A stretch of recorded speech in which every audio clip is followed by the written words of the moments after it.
कसं काय पब्लिक, तर तुमचं पुन्हा एकदा स्वागत आहे आपल्या मिनी ब्लॉगमध्ये. रोम रोम भाइयों, सिस्टम पार देंगे. तर मित्रांनो, मी आज निघालतो राजुरा बाजार कराय. तर नेहमीप्रमाणे आपल्या स्प्लेंडरला चावी खोसली आणि आपण निघालो आपल्या पुढच्या प्रवासाला.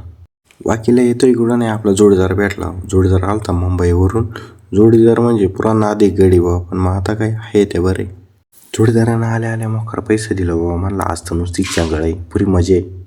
पैसे दिल्याच्या नंतर मला पैकी मजा आली. पुरा डांगांग टाकळांग करीत निघालो राजुरा. डांगांग टाकळांग करीत राजूरला आलो घरी. पण राजूरला आले आठवला मम्मी वाकी बंगल्यावरच राहिली. आपला जोडीदार इस्तंत्री होता. आपल्या नवीन घराचा लाईटीचा काम अख्खा त्यानं केलता. त्याला अजून एक ऑर्डर आली, त्याच्यामुळे ती मला घेऊन आलता लाईटीच्या दुकानात. जोडीदार पुरा विचारे या सामान आहे का, त्या सामान आहे का. म्हणला पुरी मोठी ऑर्डर आहे, आता काय खरं नाही, पुरा मोठा वजा घेऊन जायला लागणार आहे. नंतर मला कळाला त्या फक्त सामानाची चौकशी करायला आलाय आणि या अशा रिकामे करीत बसलाय.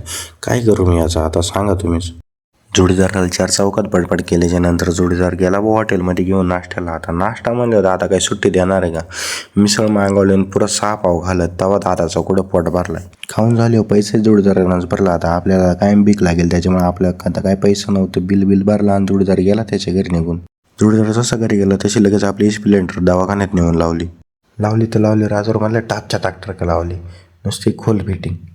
डॉक्टर आपल्या स्प्लेंडरचं काम करीत होता. तेवढ्यात मम्मी राजूरला निघून आली होती. आता मम्मी पैसे देत असेल, पण तो म्हणली तर माहिती आहे आपण बिनलाजे येते.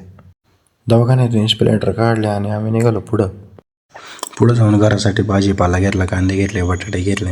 आता म्हणलं मम्मी एवढ्या दिवसातून आले, रोज घरी स्वयंपाक बनवते, चला म्हणलं मम्मीला हॉटेलला जेवाय घेऊन. हॉटेलला गेल्या लगेच प्लेटा बिटा आल्या, मस्त जेवणाची ऑर्डर दिली. ऑर्डरमध्ये मस्त मम्मीनं पनीर आणि रोट्या मागवल्या होत्या. म्हणलं मम्मीमुळं आज मी म्हणजे पुऱ्या दणकवल्या, 7-8 रोट्या खाल्ल्या. म्हणलं बस आता पुरी ताटं सपाट करून टाकली होती. म्हणलं हॉटेलवाल्यांनी भांडी घासायचा ताण नको. मी म्हणजे बेकार गडी. हॉटेलमधून जेवण निघतोय कुठं नाही वाटाणा जाता. आता मशी दिसल्या, त्या मशीनले पोहून डायरेक्ट निरगुडवाडीची एक बहीण आहे, तिची आठवण आली. तर एवढ्यावर आपण थांबू इथे मित्रांनो. आपण भेटू आपल्या पुढच्या ब्लॉगमध्ये. तोपर्यंत मला लाईक करा, फॉलो करा, शेअर करा. धन्यवाद.